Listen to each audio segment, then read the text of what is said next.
Thank you so much for coming out on a busy evening to join me for this large group therapy event.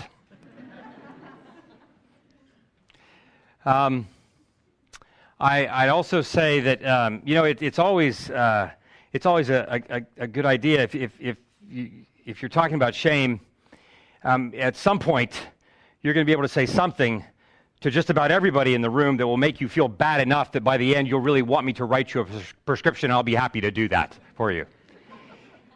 The things to know about me right off the top are that I live in Arlington, Virginia, where I have been for the last 25 years.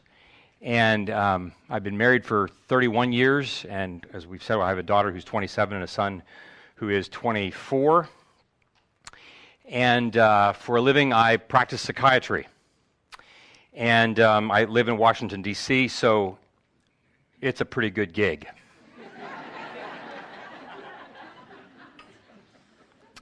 Money. Yeah, no, it's just, no, that's not true. Well, it is true, but it's not true, really. The topic for the evening is the question of shame in a world of good and evil, and what we can learn about that from what neuroscience has to teach us. But also I want to provide a caveat before we start to talk about the brain and neuroscience, and my field in particular, which is what we call interpersonal neurobiology. The first thing I want to suggest is that whether it was me or anyone else who was speaking to you tonight, the first thing that would be important for you to know is that whoever is speaking here comes to you with a particular, what we would call plausibility structure.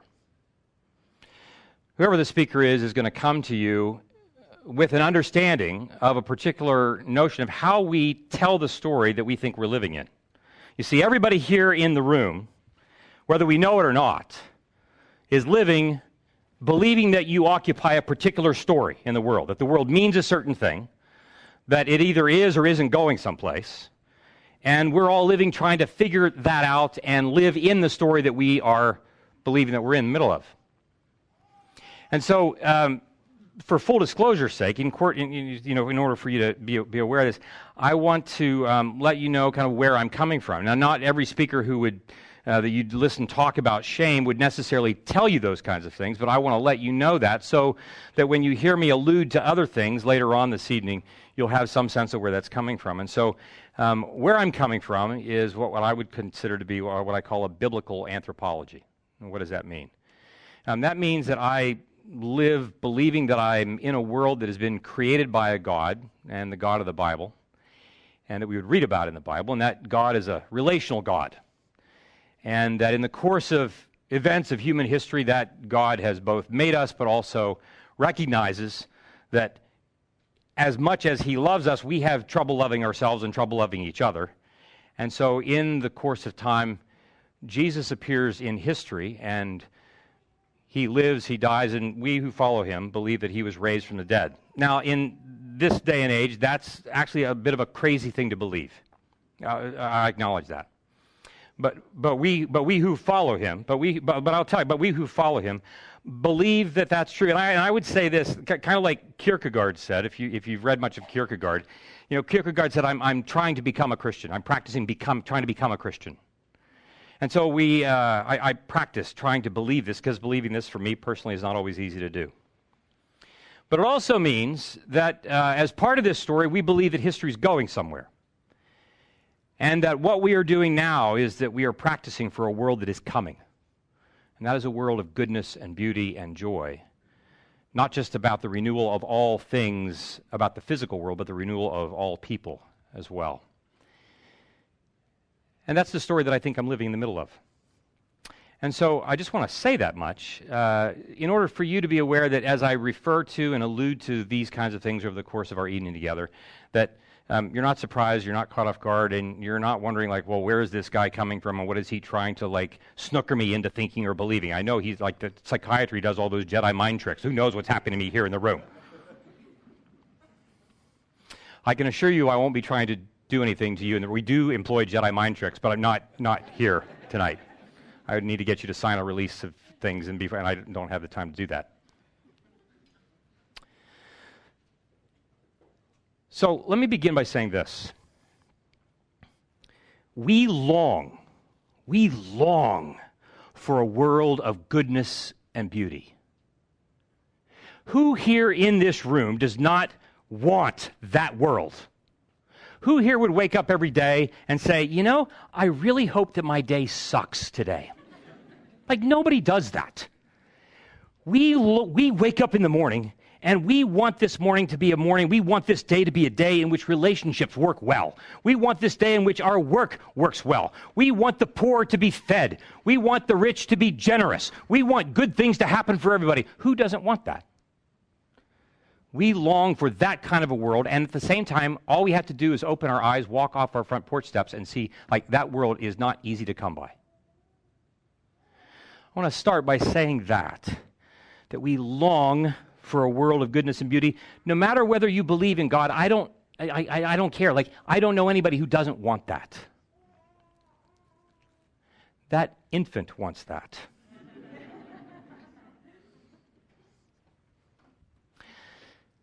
But I want to say next, I want to talk about my friend Steve.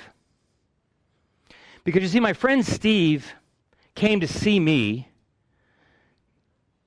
6 months after his 17-year-old son hanged himself. And Steve's world in that moment was not one of goodness and beauty. And so I want to talk about what it was like for my friend Steve to come to see me. Now, Steve's story was one in which he was a brilliant scientist, and he had come to see me because he was clinically depressed, which isn't a surprise. And when he came to see me, he said, first of all, I want you to know, I've read the literature. I know what I need. I need an antidepressant, and that's why I'm here from you.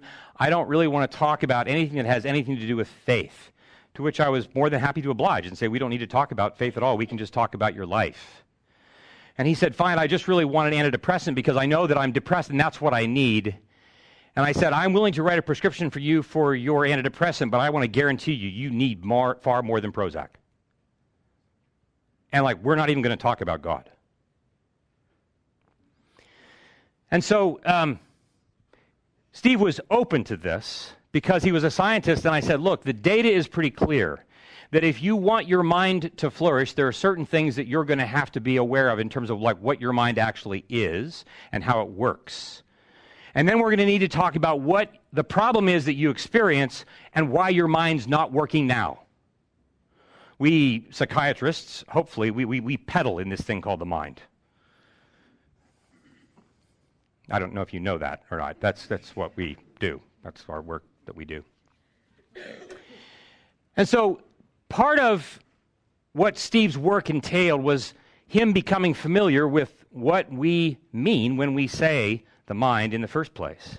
If I lose my mind, if I can't figure my mind out, if I'm confused in my mind, like, what does that mean? And so we began to explore notions of the mind as we've come to understand it from the lens of interpersonal neurobiology. And our working definition of the mind goes something like this, that the mind is an embodied and relational process that emerges from within and between brains whose task it is to regulate the flow of energy and information. Do you get that? Right, so we're just going to walk through that pretty quickly here. And, we mentioned that we have books for sale. There's 44 of them. I'd like to take none of them home. None of them. You can read about this definition in the book that we have for sale, but we're going to walk through it briefly because Steve needed to know this, and it's important for us to know this before we even talk about what shame does to it. The mind is an embodied process. The mind is embodied. It's important for us that your mind is not just your brain. Your mind is not just what you think. Your mind is what you sense, what you image, what you feel, and what you do physically. So we begin with recognizing that our mind first begins with our body because that's how we form. We form in the uterus, not first as a thinking agent. We form in the uterus as a zygote. And we move eventually from a zygote to this little uterus that comes, to this little fetus that comes out into the world. As we say, every baby comes into the world looking for someone, looking for her. Everyone. And it never stops. So we are an embodied mind, not just my brain, but my entire body. Where do I feel things? Where do I sense things? But I'm not just an embodied mind, I'm also a relational mind. My mind is an embodied and relational process. When you come into the world, 30% of your neurons in your brain are ready to go and do what they're scheduled to do. The other 70 to 80% are going to need the interaction with somebody else's brain in order for them to come online and do what they need to do. Newborns and infants need their caretakers in order for their minds to actually come alive and do what they're made to do. So we are both embodied and relational, which, oddly enough, as a follower of Jesus, when we read what we call our foundational texts, some of you might have heard of a thing called the book of Genesis, where you read early in the book of Genesis these words that said, "And the Lord God formed the man out of the dust of the earth, and he breathed the breath of life into man's nostrils, and man becomes a living being." We're dirt, and we are breath. You see, all at once, we see that our bodies and our relationships are the essence of who we are. Moving forth, back and forth. My body interacting with my relationships at all times. Now, you see, of course, for Steve was just depressed, and Steve wasn't aware that his body and what he was doing with that, or his relationships or what he was doing with that, had anything to do with his mind. Because he's a scientist, and he thinks that he knows everything that he needs to know, and the depression is just this thing that you experience. It's not something that has much to do with what my relationships are. But then we suggest that it's not just an embodied and relational process, this moving, breathing thing. It also emerges from within and between brains. It's an emergent process, which means that my mind is always on the move. It's always growing. It always is a product of things that are this notion that my mind is greater than the sum of its parts.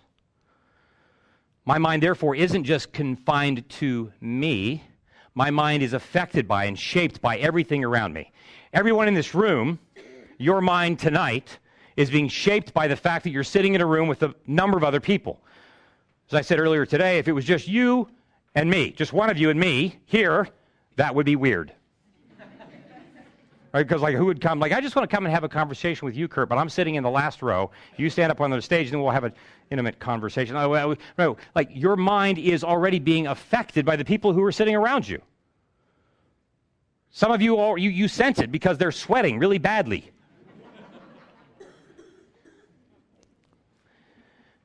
We don't have any choice but to be affected by these emerging processes that are taking place all the time around us. And this has everything to do just with the fundamentals of physics. The fact that I live in a world in which I cannot enter a room without affecting the room. We learned this a long time ago with Mr. Heisenberg. And so my mind now becomes something more than just the thing with which I think things. It's this embodied and relational process that emerges from within and between brains, whose task it is to regulate the flow of energy and information. What's that mean?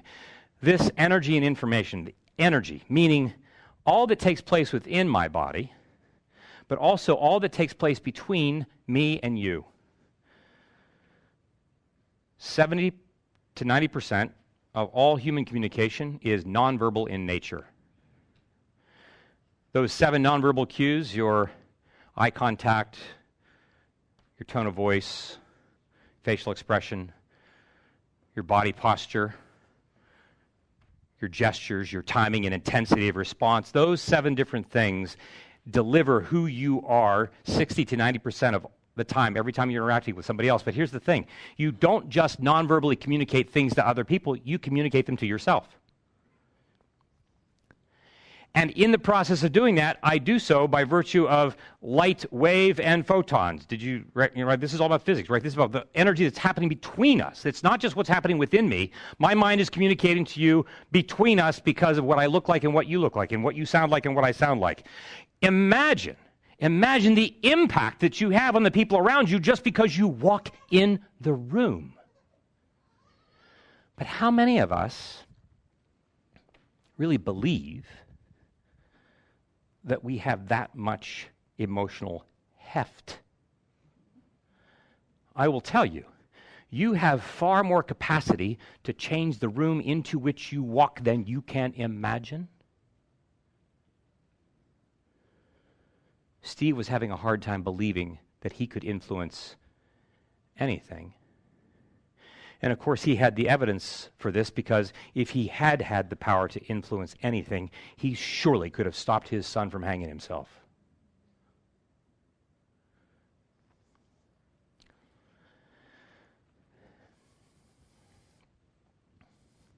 One of the primary things that we talk about in science, of course, is the scientific method.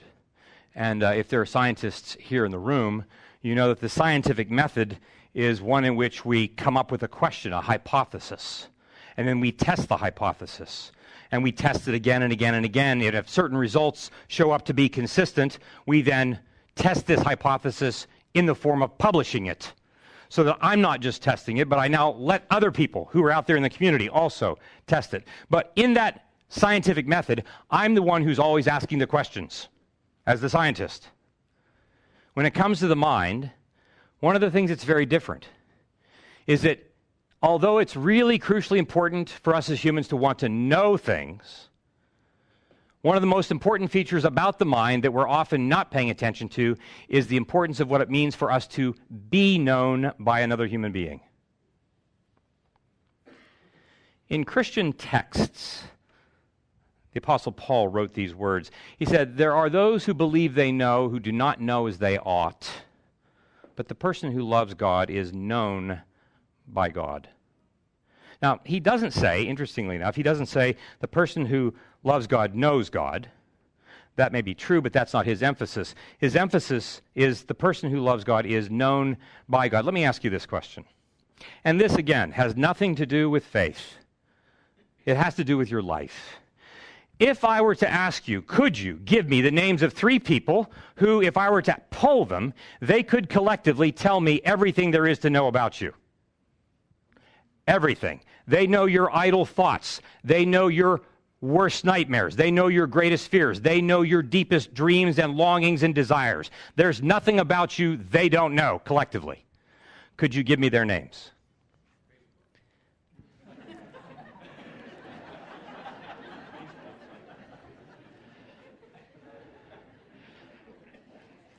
That is a delusional statement,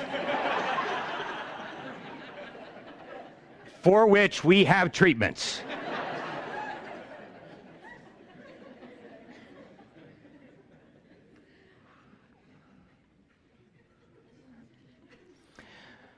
I have a patient I was talking about earlier today. I call him Mr. Effective. And the reason I call him Mr. Effective is because everything he does, quite literally, is effective. And if everything was so effective, then why is he, in his mid-40s, in my office, as anxious as he could be about who knows what? Until we started to talk about what was his life like growing up. And he said, I had 2 really loving parents. I said, really? Who was in charge of discipline in your house? You know, it's the standard next question that you ask us at any cocktail party, right? Who was in charge of discipline in your house, right? My dad, and that's why I'm drinking so much.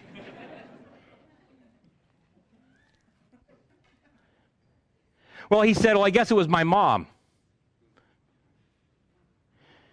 And it went from, I guess it was my mom, to why was it your mom, to I guess it was because if my dad ever got involved, people got hit. And suddenly you start to wonder, why is it that he's telling a story in which he believes that he was raised by 2 loving parents? Oh, this is the story that he tells himself. And you see, as we like to say, the things that we pay attention to are the things that we remember. And the things we remember become our anticipated future. And that's how the brain works.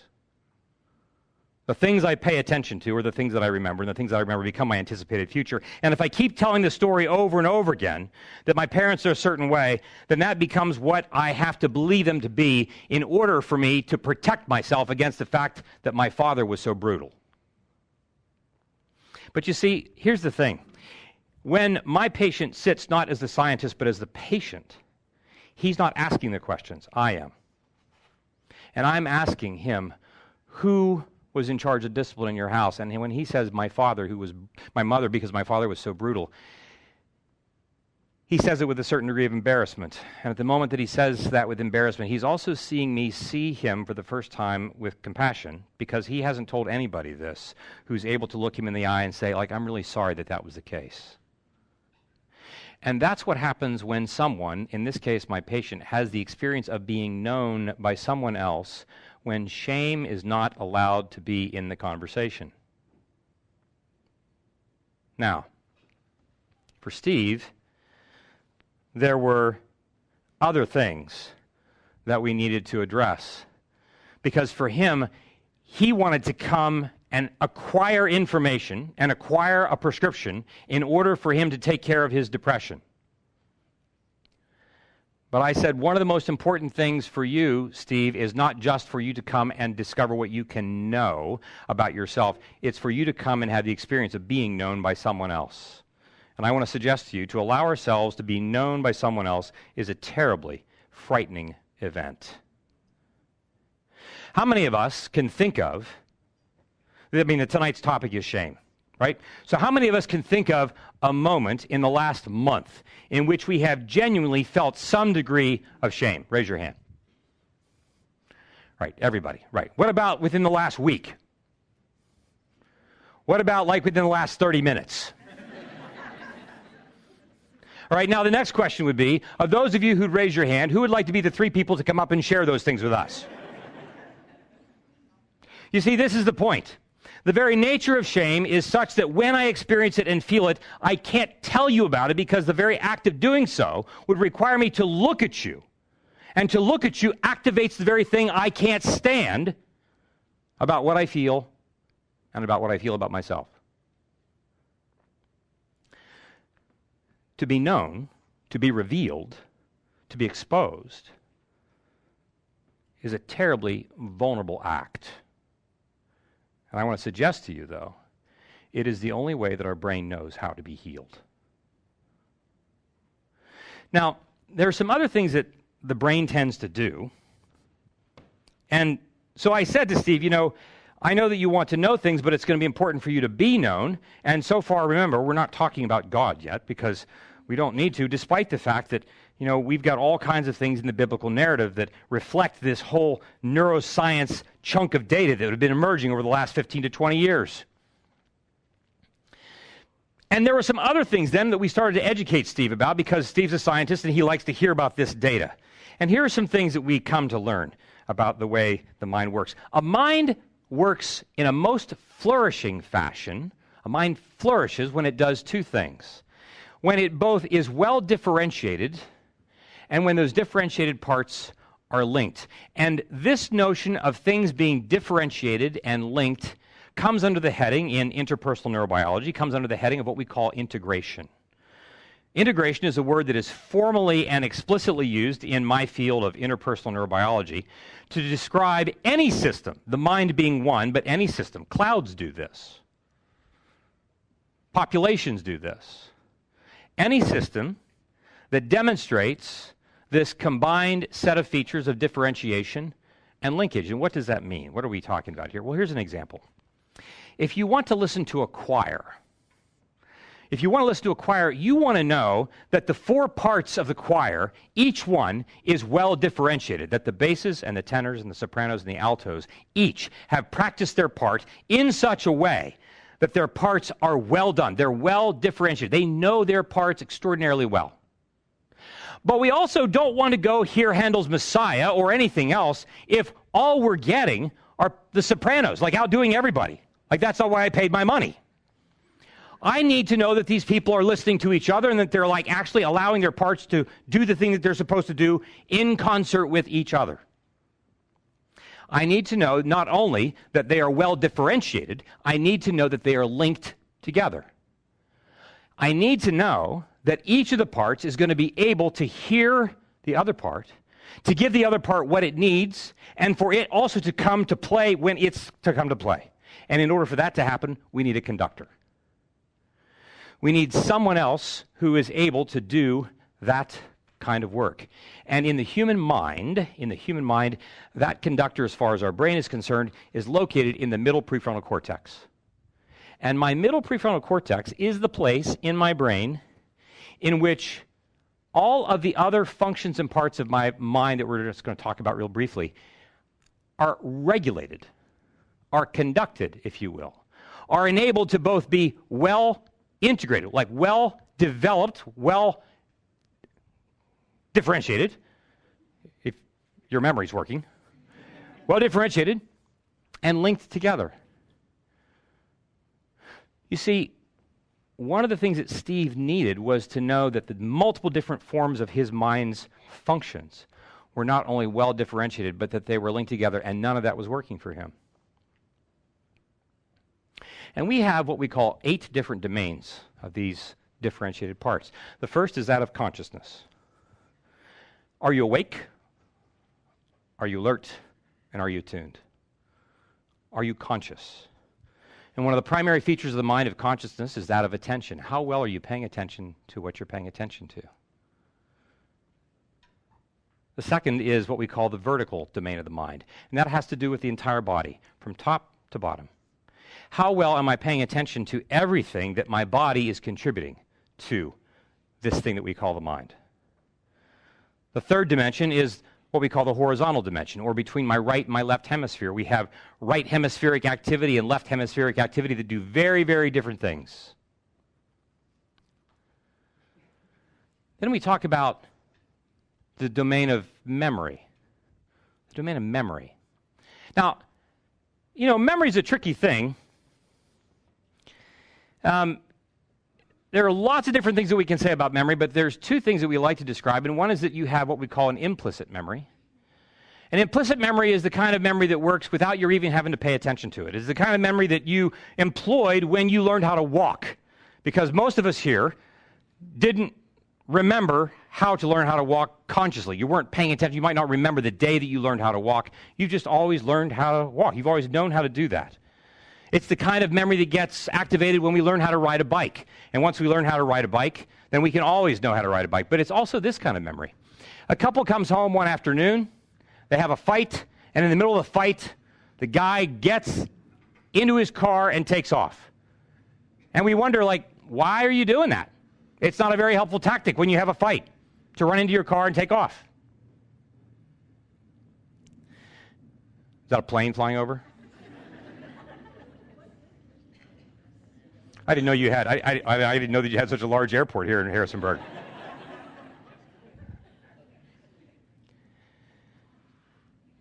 If you were to ask him why he went and got in his car, he might say, you know, I just didn't want to say something I would regret, so I left. You wouldn't find him saying, I think I was having an implicit memory of what it was like when I was 10 years old and my father would come home drunk and angry, and all I could do was go outside and get on my bicycle and take off because it was the only safe thing I had at my disposal. He's not just getting in his car and taking off, he's remembering in order for him to protect himself. That's an example of what we mean of how memory works. How many of us have the experience of our implicit memory running our minds in multiple different times and places and ways every day, and we have no idea that it's happening?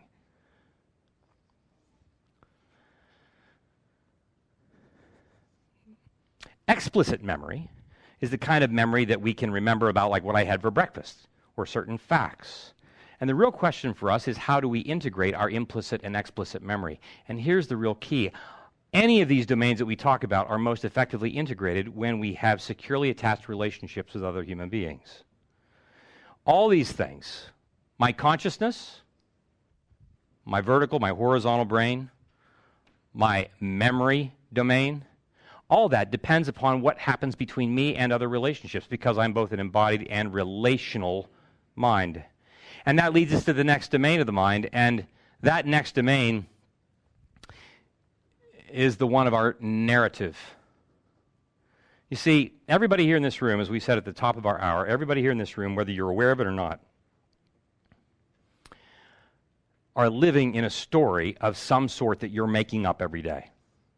And by making up, I don't just mean that you're making it up out of the blue. I mean, everybody wakes up every morning and we live assuming a certain story to be true, whether we're consciously paying attention to that or not. And how many of us wake up and in the morning, the story that we're telling ourselves goes something like this: I should have done this, I should have done that. I haven't done enough of this. I haven't done enough of that. How many of us would call ourselves, don't raise your hand, perfectionists? Oh, okay, raise your hand if you want to. Okay, all right. I know, because like you all want to be honest, right? You're like, oh my gosh, it's my opportunity for a therapy session. I'll just raise my hand. Oh, right? No, like,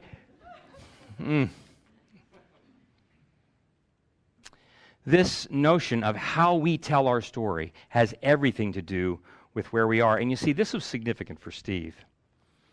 And by now, Steve is willing to actually talk about some of these things because as a scientist, he can't deny the data that we're presenting to him. And when it gets to the story time part of our work, I said, so tell me what it was like for you growing up. And as it turns out, Steve's story goes something like this. Steve grew up in a home where his people were deeply committed people of faith, Christians, who loved him dearly. Steve, as it turns out, was a lover of science. His parents, as it turns out, were afraid of science. And so by the time Steve got to high school and his parents and their anxiety about science was so disruptive for him that when he left for college, he left every trace of faith behind. Because he was convinced that faith and his parents were the same thing. And he was also convinced that all you need to do is get the right answers to the right questions and you will be able to solve all of life's problems. And this is how he lived his life. Over and over and over again. The problem was,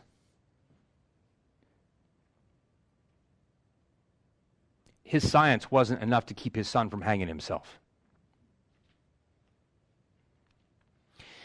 And as we started to talk about his story, of course, Steve, the way he tells his story, simply believes that his story with his parents is really about their faith. And then I pointed out to him, I got to tell you, there's no such thing as faith, as like this abstract thing. It's not like, Steve, it's you and me are in the room and then faith is sitting over here in the chair, right? Like you'd really have to be making stuff up to believe that. No. Steve, there's these relationships. And these are relationships with your parents. And now, remember, this guy's in his mid to late 50s. And he has been living for 40 years. Angry, resentful, sad, and cut off from his parents. Telling himself the same story that they told him, which is what you are interested in isn't okay. Science isn't safe. Science isn't okay. And you see, the problem here for Steve was not science, and the problem here for Steve was not faith. The problem for Steve was his relationship with his parents. But Steve isn't aware of the taxing effect that this has year after year after year after year on his neurobiology. You see, this isn't just about a man becoming depressed. This is about a man who year after year after year has to find a way to contain the afflicting affect, the afflicting emotion of distress and shame and sadness that he's been carrying around because of this experience with his parents. And here's the thing, though. Because he was a guy who lived in a house where nobody came to ask him exactly what he felt about things. By that, I don't mean what he thought. I mean like what his emotional states were. He wasn't a guy who ever learned how to be curious about that himself. He never learned what it was like to be curious about his own inner state of affairs. Consequently, he was never able to become curious about the inner state of affairs of his son. And consequently, was not even aware to know how to ask questions of his son about what his son was feeling on any given day. Are you with me?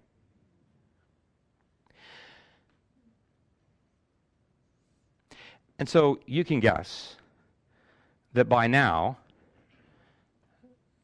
the cracks in Steve's airtight argument against anything having to do with his story or about faith or about God or anything else were starting to reveal themselves, mostly because he was listening to the science, because he was actually just listening to the things that we were talking about. And we moved then from his narrative to how he tells his story and the way we all tell our stories, right? We all wake up in the morning and like, we're going to repeat the story that we've been repeating for who knows how long. And how much of our story do we live into every day that causes us to be worried about our story, that causes us to be worried about what's going to happen at the end of the day?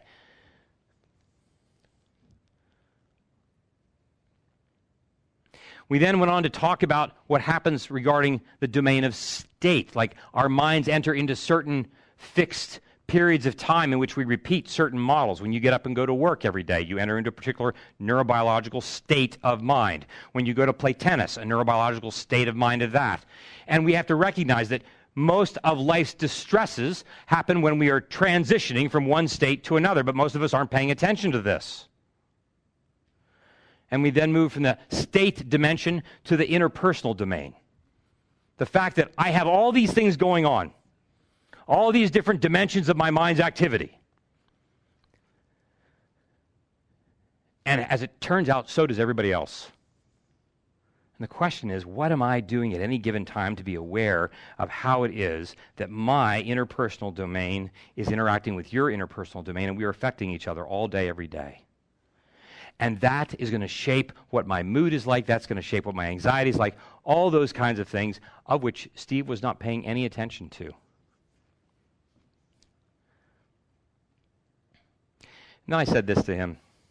I said, you know, all these things that are so painful for you, one of the primary reasons that they are is because, believe it or not, your biggest culprit is a thing that we call shame. You see, each one of us in this room comes into the world looking for someone looking for us. Each one of us comes into the world longing for a world of goodness and beauty. We long to create and make things. We long to be like our Maker has made us to be. We long to be able to live in relationship like that triune God of the Bible lives. We long to live into a space in which people really are excited to see us when we wake up in the morning. But how many of us wake up and find that that's the world that we're living in? And I will tell you that if you're not, the reason that we're not is because of this thing that we call shame. Steve's main problem was not just that his son had hanged himself. Steve's main problem was what Steve was doing to himself in the wake of it. What is shame in the first place? Well, you know, anybody here heard of Brene Brown? Anybody here like really close friends with her? You're like we all know Brene Brown, like because she's there, you know, she's everywhere, right? So we all think that she's our best friend. She's one of our Facebook friends, I'm sure. Yeah.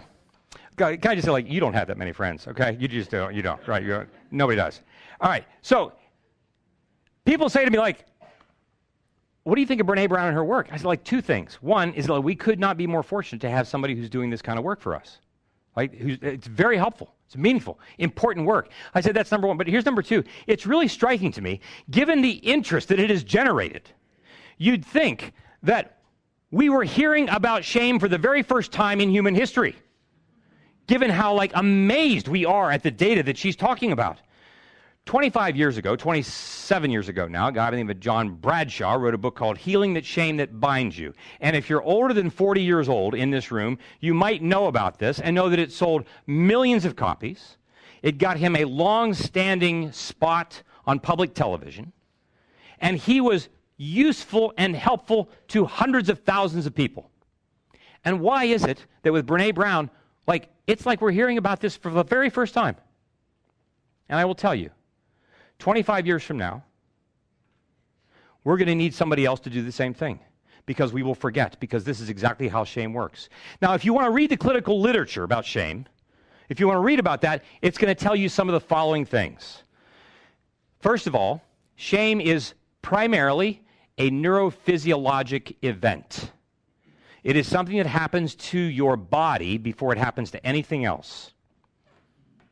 When we experience it, whether we have someone yell at us or we're humiliated or we're neglected, a whole range of different things, when we experience it, primarily we experience it physiologically.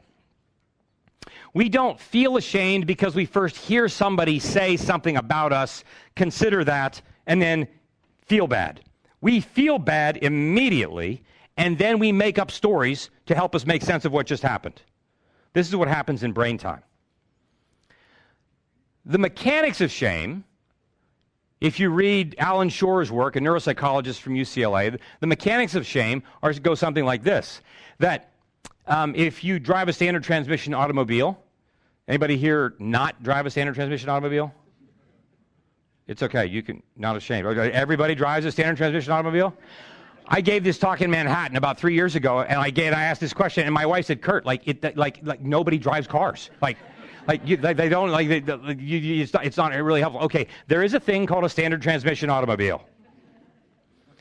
And we need a gas, and we need a brake, and we need a clutch, exactly. And if you allow your car to come to a stop without using the clutch, what happens? Right, and does it just stall? Hey, honey, my clutch. Yeah, the car just stalled. No, the car stalls traumatically. Right? And I like 4-speed Chevette, 1984. In the center of the intersection in town. The light goes through 3 changes because I can't find first gear. Cars like lining up, blowing on the horn. Like, you talk about shame like I'm the master.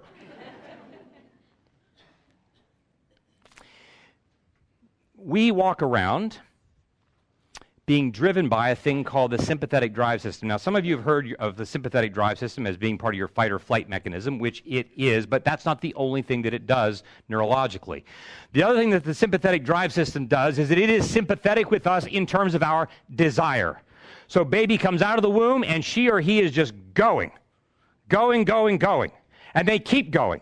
First, they're going for food. Then they're going for the begonias. Then they're going for the blonde in the back row. Then they're going for all kinds of, right? We're just going, right? We're going, and we're in go mode. But at some point, somebody has to say what? Stop, right?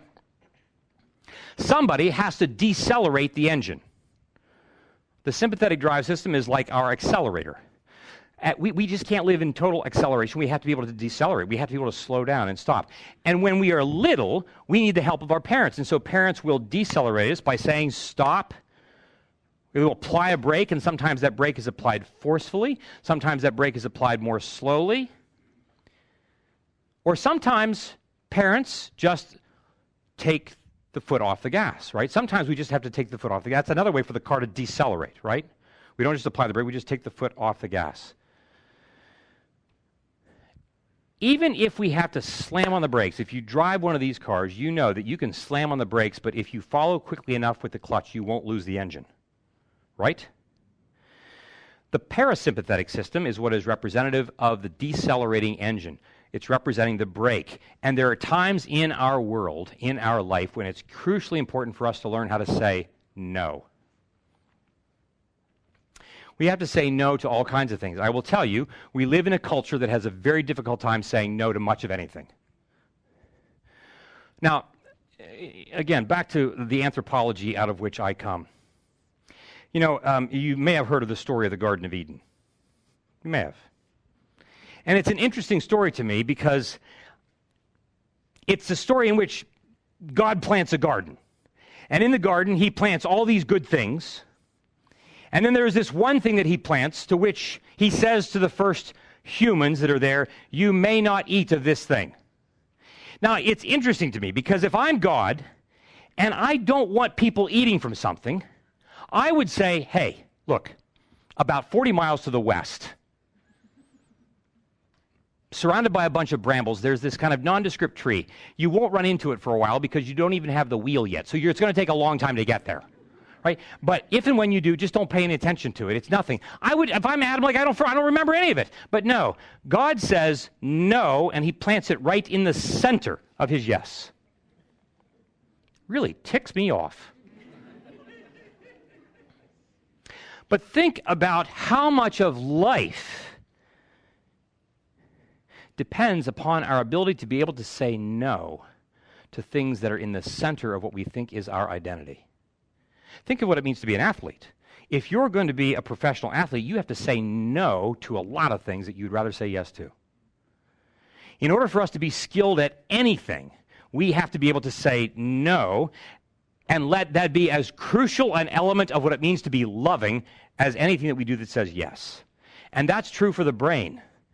But what does the clutch represent? It's not the question of do we need the gas or do we need the brake? We need both. What we need is the clutch, and the clutch represents highly attuned interpersonal relationships. Highly attuned interpersonal relationships. In order for us to learn how to regulate the flow of energy and information in our mind, in order for us to flourish, in order for us to learn how to be okay when things are not okay, I don't need you only to be able to say yes to me. I need you to be able to say no and be connected to me at the same time. I need to know that even when you're saying no to me, if you're my boss, if you're my teacher, if you're my coach, whoever you happen to be, if you're saying no to me, I need to know that when you look me in the eye and say that, you're going to understand why this is so disappointing for me to hear you say no. Steve had none of that. And see, here's the thing. This kind of automobile motif, if you will, is not just applicable to newborns and toddlers, because these kinds of things about shame happen in the boardroom. They happen in the classroom. They happen on the court and on the field. They happen everywhere. Shame is ubiquitous. It's democratic. It's an equal opportunity provider. Here are some other features about it. Number one, shame happens early and often. It is possible for a person to experience shame as early as 15 to 18 months of age. You don't need to have language. You don't need to understand things logically or linearly, why they work. That's all you need. You just need to have a fully functioning brain. Which means that long before our newborns and infants and toddlers are able to figure out like why they're ashamed, they're already sensing it. The second thing is, shame is neurobiologically disintegrating. We talked about that word integration. Shame does the very opposite. How many of you, if you ever feel ashamed, you feel like, gosh, you feel at your creative best when you're ashamed, right? How many of you feel able to think clearly when you feel ashamed? It's hard to do.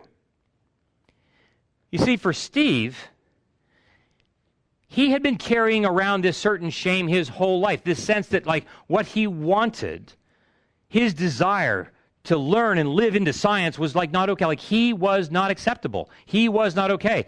And he would blame this on faith. Faith had nothing to do with it. It was about relationship that was left unrepaired.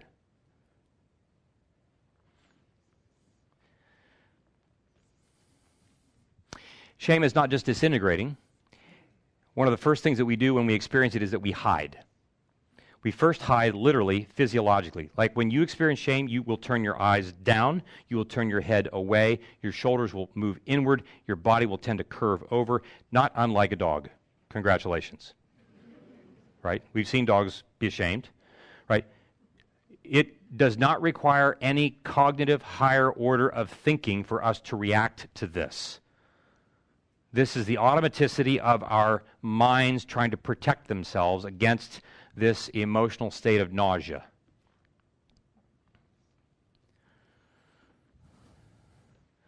Not only do we hide, but we also tend to be very condemning about all this.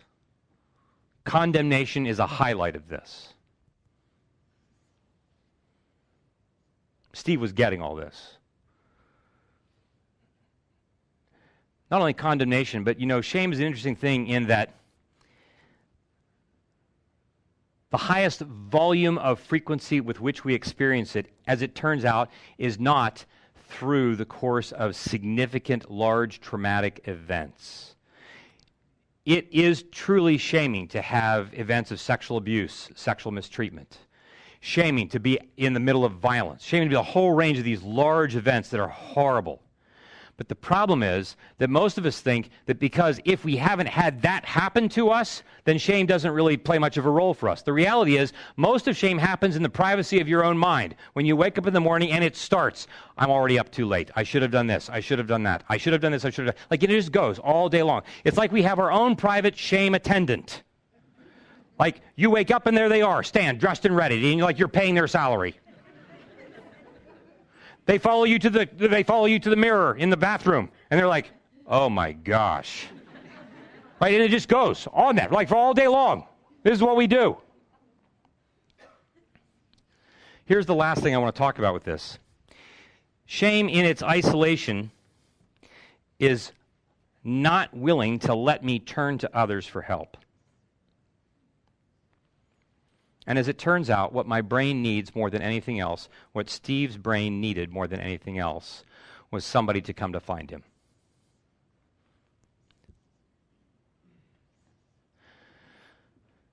In this disintegrating state, two things happen. When I am in a disintegrated state, literally, neurobiologically, different parts of my mind's function, the things I sense, image, feel, think, and do, those are all being separated from themselves within my mind while I am separating myself from you.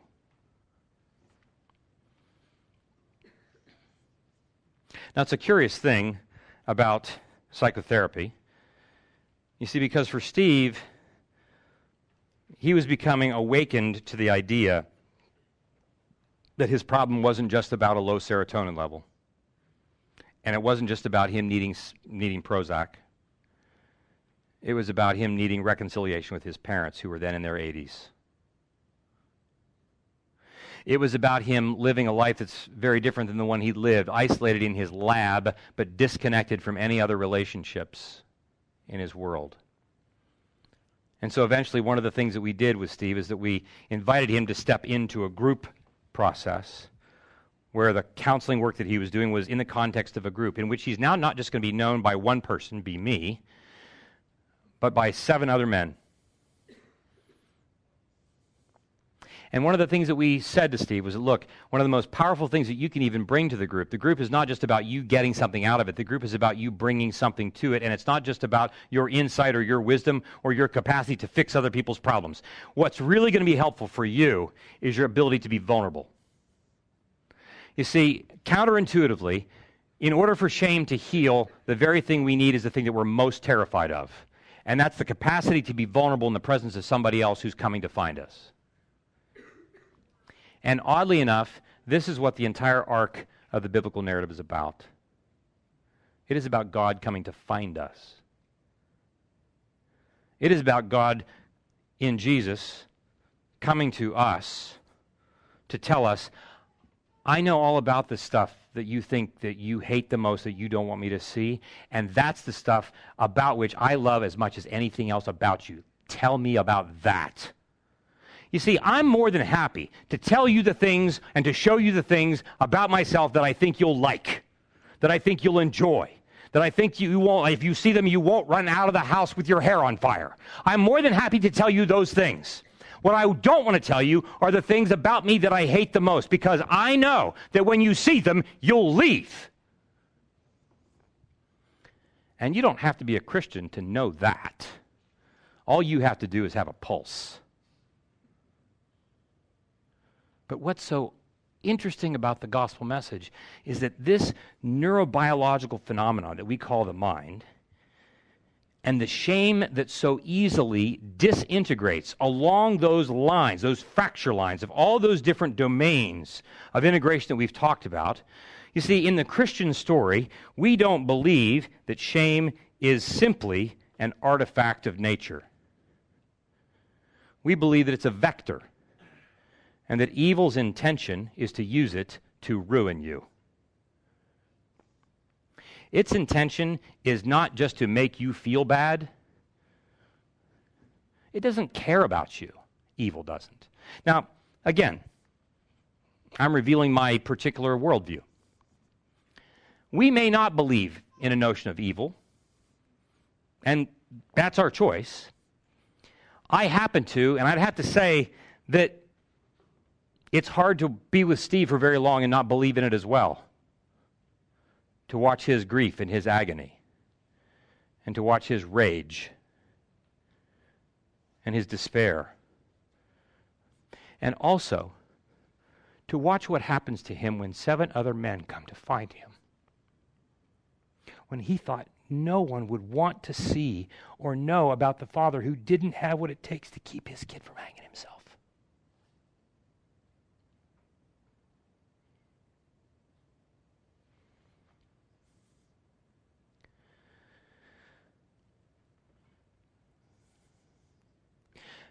As a follower of Jesus, one of the things that we believe that Jesus has come to do is not just to save us from sin.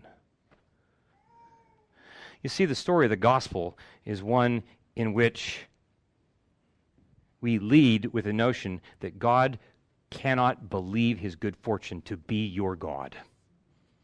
That's what we lead with. But how many of us wake up in the morning aware that there's anybody who's that delighted with us? But imagine what it would be like for us to be in a space where we are regularly hearing from people in our deepest places of vulnerability, no less. In the places where we are talking about our vulnerability along every single neurobiological domain that we've described, my vulnerability about my story, my vulnerability about what I don't know that I don't know, what I'm afraid of, so forth, so on and so forth. In those spaces, I'm hearing voices say, gosh, I can't believe that we get to be your friend.